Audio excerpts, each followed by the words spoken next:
Hello, Blackland Prairie families. This is Mr. Fleming, and I'm here to share with you our arrival and dismissal procedures for this school year. As you know, if you've been here in the past, we have a pretty good system, but we want to share some of the updates as we go into the 2020-21 school year. So, of course, for arrival, any student can come either in our front or back parking lot. If you're going to access the front parking lot, please travel via Sonoma, turn into the parking lot. We'll have staff on our sidewalks to help greet our students. As they're exiting the car, they'll, of course, be asked to make sure they have their mask on, backpack, all their good stuff for the school day, and then directed to one of the three front entrances with the three red dots there, where they'll, of course, ask to do some hand sanitation, and then, of course, be directed to their classroom. Or if they're going to have breakfast, they will be directed to the cafeteria to enjoy breakfast in there, practicing social distancing. Same thing in the back. If they enter here, any grade level going to enter our back parking area. Of course, be greeted on the sidewalk by the staff members. They will then be directed to the two red dots entering the building, do the same procedure of hand sanitizing, and then going directly to class or the cafeteria for breakfast, and then starting their school day. Remember, parents, this location in the back, you come off of only Fern Springs to enter this parking lot.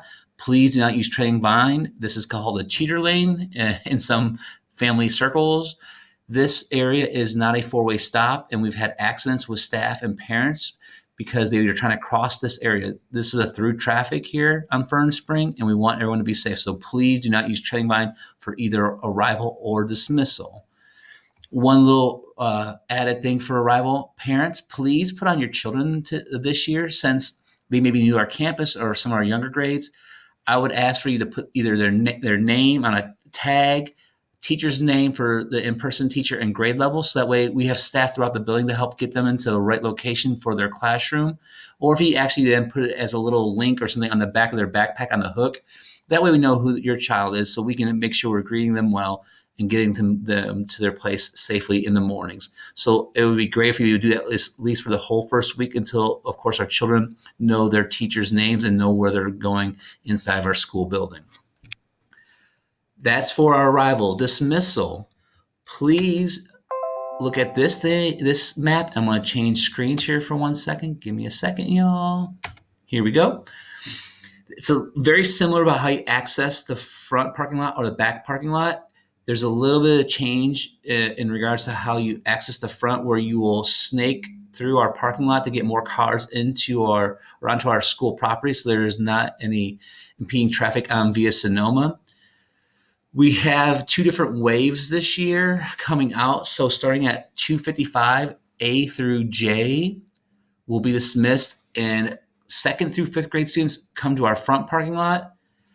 K and 1 students will go to our back parking lot. If you have an older sibling in 2nd through 5th, they will, of course, walk through the building and meet up with their younger sibling, K and 1, in the back, and then, of course, be called by walkie to let them know that a car is there, and then to be dismissed during that time. So 2:55 to 3, A through J.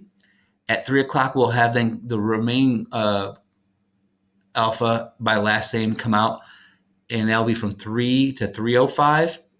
Reason why I staggered it, we roughly have 61 students total in the front, 70, I think, 3 in the back, and that way we can kind of get all of our kiddos, half in both those locations to get them safely off campus in the afternoons.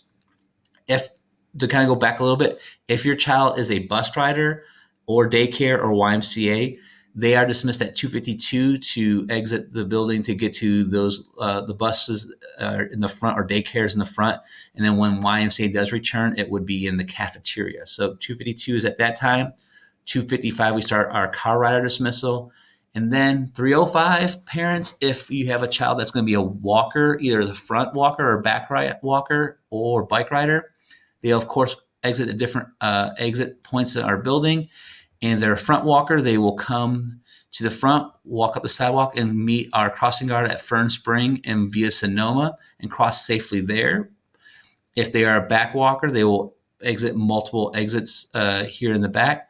Of course, come down the walkway here and then be directed to go down Fern Spring to our four-way stop where our other crossing guard for our campus is at. So I do appreciate everyone following these protocols and being safe this year. The one change for our walkers parents, we cannot walk them into the building, of course, in the mornings. In the afternoons, in the past, we've always had people where you can congregate either in the back if they're a walker or in the front if they're a front walker. We now have to have parents off the school grounds to create more social distancing space. We'll not have big gatherings of people. So you will want to talk to your students and your children here about where they will want to meet you as they walk and exit our building, and of course the property at the 2 crossing guard spots. Of course, if you have any questions, don't hesitate to let me know what's going on so we can talk through the process. You can, of course, reach me by our school phone number or via email.